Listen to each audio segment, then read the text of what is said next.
하나님께서 오늘 우리에게 허락하신 말씀은 신명기 34장의 말씀입니다. 신명기 34장의 말씀입니다.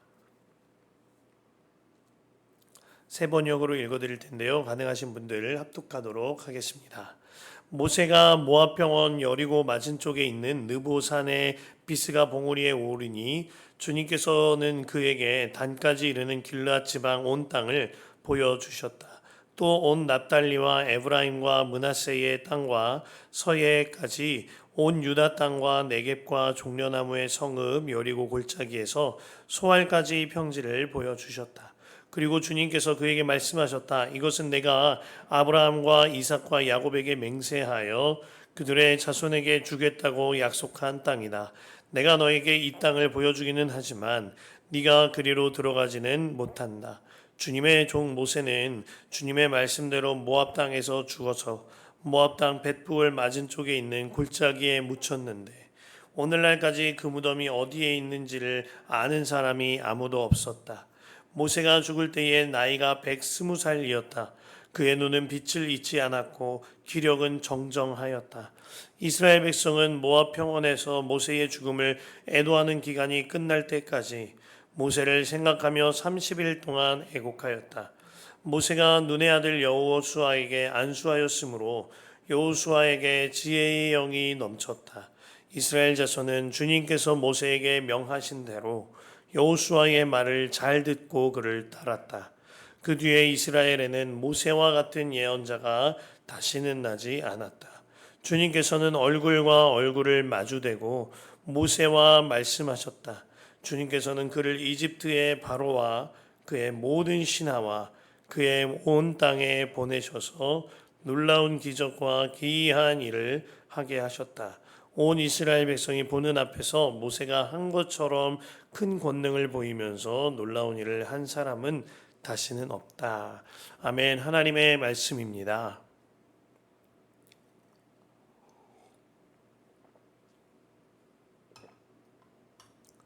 참 좋은 금요일입니다. 오늘은 밤에 금요 성령 집회가 있는 날입니다. 주님 안에서 성령의 충만한 시간이 되어지리라 믿어지는데요.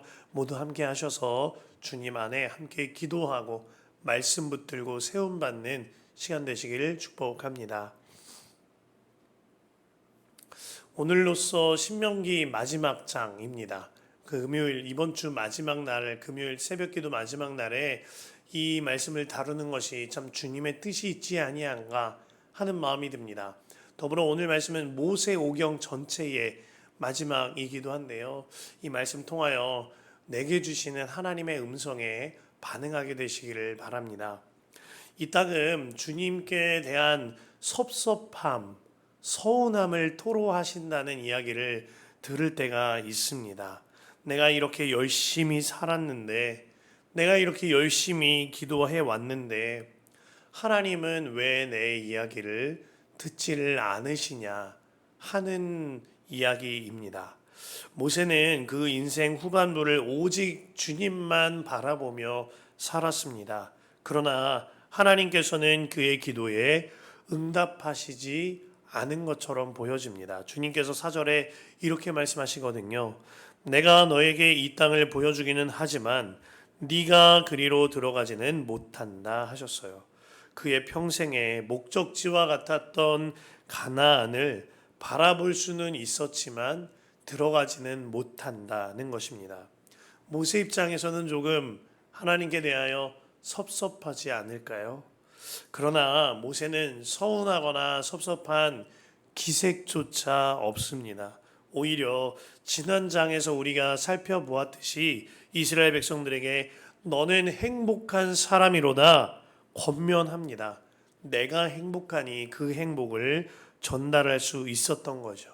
어떻게 그럴 수 있습니까? 그가 기도 응답을 바라보면서 산 것이 아니라 내 소원의 성취를 위해서 산 것이 아니라 주님을 바라보며 살았기 때문이에요. 오늘 말씀 7절에 보면 모세가 죽을 때의 나이가 120살이었으나 그의 눈은 빛을 잃지 않았고 기력은 정정했다라고 합니다. 성경에서 눈은 그 사람의 영적인 상태를 말하고는 하죠. 창세기에서 이삭이 그의 아들 야곱과 에서를 축복할 때 그의 눈이 어두워졌다라고 하였습니다. 그의 어두워진 눈과 같은 그의 편애하는 마음으로 인하여 야곱과 에서 사이에 그 사단이 일어나는 거죠. 사무엘 3장에 엘리 제사장의 눈이 이미 어두워졌다고 했습니다. 그로 말미암아 그의 몸이 비둔해져서 그도 죽고 그의 아들도 죽게 된 거죠. 하지만 오늘 말씀의 모세는요, 그의 눈은 빛을 잃지 않았다. 그 기력은 정정하였다라고 하였어요. 그의 죽음 또한 자연적으로 죽게 된 것이 아니라 5절 말씀에 보면 하나님의 말씀으로 인하여 그의 모든 자아 성취는 다 죽고 하나님의 말씀으로 인하여 그가 죽게 되었다 기록하고 있습니다. 그는 틀림없이 죽는 그 순간까지 영적인 눈이 열린 사람이었던 것입니다. 그래서 그는 나와 늘 함께 하시는 주님을 바라보며 주님과의 눈맞춤이 일어난 주님과의 동행하는 삶을 사는 사람이었어요. 그래서 10절에 이렇게 기록한 것입니다. 주님께서는 얼굴과 얼굴을 마주대고 모세와 말씀하셨다. 주님께서 모세와 함께 마치 콧잔등을 부비듯이 아빠와 어린 딸이 콧잔등을 부비고 이마를 마주대고 서로 입맞춤을 하듯이 하나님과 모세가 얼굴과 얼굴을 마주대고 친밀하게 하나님께서 모세에게 말씀을 넣어 주셨다는 거예요. 너무나도 친밀한 교제, 그러한 선지자가 그의 뒤에 없었다고 기록했습니다. 주님과 이 관계가 그로 하여금 무엇과도 바꿀 수 없는 복이 된 것입니다. 어릴 적 저의 기도 제목이 있었다면 저희 아버지가 우리 집에 돌아오고 아버지가 선한 사람이 되어지는 것, 이게 제 기도 제목이었습니다. 때로는 어린 나이에 방에서 혼자 카세트 테이프 틀어놓고 찬양 틀어놓고 눈물 흘리면서 기도한 일도 있었습니다. 하지만 어릴 적 저의 기도 제목은 제가 보기에는 응답되지 않았습니다. 그러나 주님께서는 주님의 방법으로 응답해 주셨죠. 울고불고 기도할 때, 청소년기에 혼자 베개에 얼굴을 파묻고 기도할 때 제가 원하는 방법과 제가 원하는 뜻으로 응답되지는 않았지만 하나님께서는 그 시간을 통하여 저를 다루고 계셨고 마침내 주님과의 인격적인 만남이 일어날 수 있도록 저를 이끌어 주셨습니다. 그리고 주님과 동행하는 삶을 살도록 인도하여 주셨어요. 그러므로 저의 기도는 하나님의 뜻과 하나님의 방법으로 하나님께서 완전히 응답해 주신 것입니다. 제 인생의 문제를 항상 돌아보면 주님은 항상 제 소원을 성취하시듯이 제가 원하는 때 원하는 방식으로 응답하지 않으셨어요. 그때마다 때때로 흔들리고 넘어질 때도 많았습니다만 지금 돌아보면 그 모든 순간이 주님을 더욱 바라볼 수 있도록 인도해 주신 순간이었음을 고백합니다. 이제는 정말 주님 앞에서 이렇게 고백할 수 있는 거죠. 주님이 저의 전부이십니다. 제가 결코 완전히 주님과 동행하는 삶을 산다, 24시간 예수님만 바라본다 할 수는 없을 겁니다. 아직은요. 하지만 예수님과 동행하는 삶을 살고자 제가 하면서 저의 초점과 삶이 완전히 달라진 것입니다. 모세의 평생의 소원은 가나안에 들어가는 것이었어요. 그러나 그의 소원 자체가 뒤바뀌어 버린 거죠. 오직 주님 안에 거하며 주님과 얼굴을 맞대고 사는 삶, 그것이면 충분했던 것입니다. 성경 속에 모세와 같이 그 삶의 초점과 방향이 완전히 달라진 사람 중 하나가 다윗입니다. 다윗은 눈에 보이는 하나님의 성전을 짓고자 하였습니다. 그 마음을 하나님께서도 기특하게 여기셨죠. 하지만 하나님께서는 다윗에게 성전 건축하기를 허락하지 않으셨어요. 다윗의 마음이 조금은 섭섭하지 않겠습니까? 실망되지 않았을까요? 그러나 다윗은 전혀 서운해하거나 실망하지 않았습니다. 오히려 더욱더 신실하게 하나님의 사명을 감당해 나아가죠. 그의 소원이 뒤바뀌었기 때문이에요. 하나님을 위하여 무언가 하는 것이 아니라 하나님 그분 자체로 그의 초점이 바뀐 것입니다. 그래서 그가 시편 27편 4절 말씀에 이렇게 고백하는 것입니다. 내가 여호와께 바라는 한 가지 일 그것을 구하리니 곧 내가 내 평생에 여호와의 집에 살면서 여호와의 아름다움을 바라보며 그의 성전에서 사모하는 그것이라. 그의 유일한 소원 한 가지는 하나님을 바라보며 하나님과 함께 사는 것이었어요. 그리고 하나님께서 그러하여금 그렇게 살 수 있도록 하나님을 바라보며 하나님과 동행하는 삶을 살 수 있도록 인도해 주셨습니다. 그의 소원에 초점이 달라지니 하나님과의 관계도 깊어진 거죠. 모세가 이와 같이 그 소원이 완전히 달라지게 된 겁니다. 모세가 느보산에서 가나안을 바라볼 때 하나님과 대화한 그 장면을 상상하며 쓴 글을 읽은 적이 있습니다. 참 인상 깊었는데요. 글쓴이가 이렇게 기록했어요. 느보산에서 가나안을 바라보는 모세가 서 있다. 요단강만 건너면 가나안이다. 하나님이 모세에게 말씀하신다. 너는 이 요단을 건너가지 못한다. 한동안의 침묵이 지나고 모세는 계속 엎드려 있다. 하나님이 물으신다. 섭섭한 것이냐? 모세가 대답한다. 아닙니다. 억울한 것이냐? 아닙니다. 괴로운 것이냐? 아닙니다. 그러면 왜 계속 엎드려 있는 것이냐? 모세가 대답한다. 감사해서입니다. 하나님께서는 다소 당황하신 듯 모세에게 재차 물으신다. 무엇이 감사한 것이냐? 나는 너의 마지막 소원도 들어주지 않았는데 말이다. 모세가 대답한다. 아닙니다. 하나님이 저와 함께 해주신 광야가 저에게는 늘 가나안이었습니다. 모세에게 가나안은 요단강 저편에 내 소원이 이루어진 그 땅이 가나안이 아니었던 거죠. 주님과 동행하니 그 어디나가 모세에게는 가나안이었던 겁니다. 주님과 모세가 얼굴과 얼굴을 맞대어 지냈다고 하였습니다. 시편을 보면 다윗은 줄곧 하나님께서 하나님의 오른손으로 나를 붙들고 계신다 하였습니다. 그리고 나의 우편에 하나님이 계신다 하였죠. 너무나도 친밀한 표현인 거예요. 그런데 우리는 이들보다 더 놀라운 복을 받은 사람들입니다.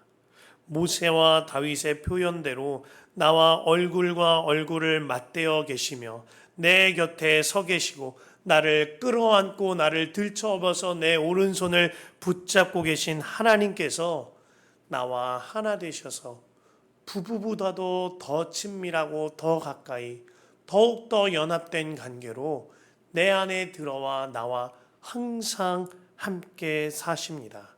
이것이 믿어지면 그 어디나 하늘나라가 되어지는 거죠. 이것이 믿어지면 나의 소원의 초점이 완전히 달라지게 되는 것입니다. 작년 초에 저희 가정에 한 가지 소원이 응답되는 일이 있었습니다. 셋째가 임신된 거예요.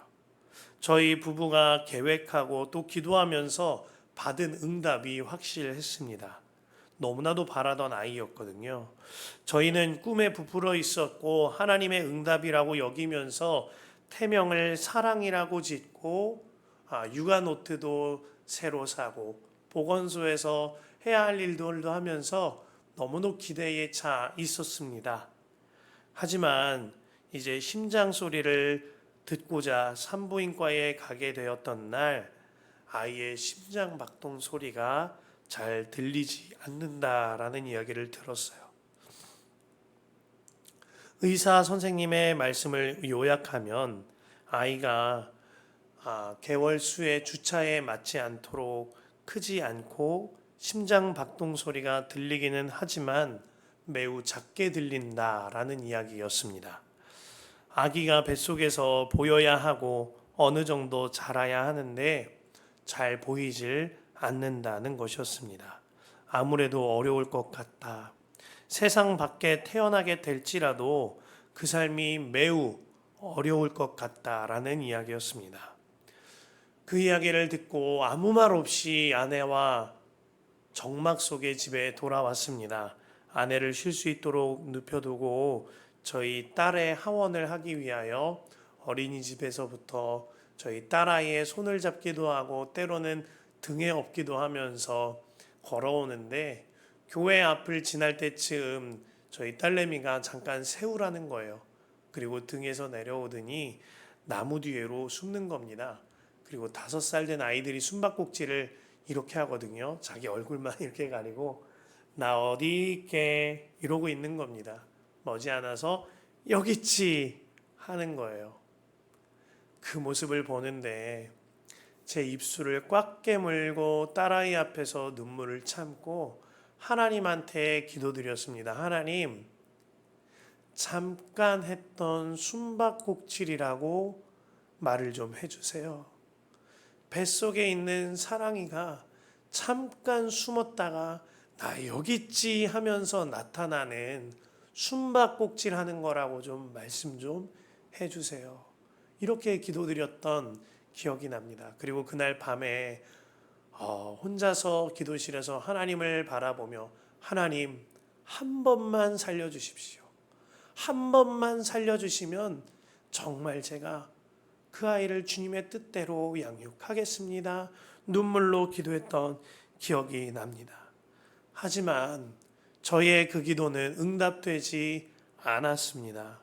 며칠이 지나 저희 아내는 하혈을 하기 시작하였고 저와는 비교할 수 없는 고통을 겪었을 겁니다. 아내의 아픈 시간들이 있었으며 하나님께서는 제 기도에 응답하지 않으시고 그 아이를 먼저 데려가셨어요. 그러나 하나님께서는 그 응답을 완전히 다르게 저에게 응답하여 주셨습니다. 새벽에 기도할 때 주님과 기도할 때 찬미와의 숨바꼭질 하던 그 장면을 기억나게 하셨어요. 그리고 주님이 저에게 이렇게 말씀하시는 겁니다. 슬기야, 내가 꼭 그랬단다. 예, 주님, 내가 꼭 그랬어. 사랑이와 잠깐의 숨바꼭질이었으면 좋겠다고 하였지. 잠깐 숨바꼭질 끝나고 얼른 나타나게 해달라고 하였지. 나는 네가 나 싫다고 날 떠나갈 때의 말이다. 나는 너가 나 싫다고 숨어 지낼 때의 말이다. 이 모든 것이 너와의 잠깐 하는 숨바꼭질이기를 바랬단다. 그렇게 애타게 그렇게 아프게 너를 기다렸단다. 나의 마음을 조금을 알겠니? 와, 그날 얼마나 눈물이 나던지 하나님 앞에 하염없이 눈물을 흘렸습니다. 그리고 주님이 저의 눈도 열어 주셨어요. 아내의 뱃속의 사랑이는 주님의 품으로 갔지만 이 땅에 수많은 주님의 자녀요. 또 하나의 사랑이가 있음을 깨닫게 하셨습니다. 그때 또 제가 섬기던 부서가 사랑부였거든요.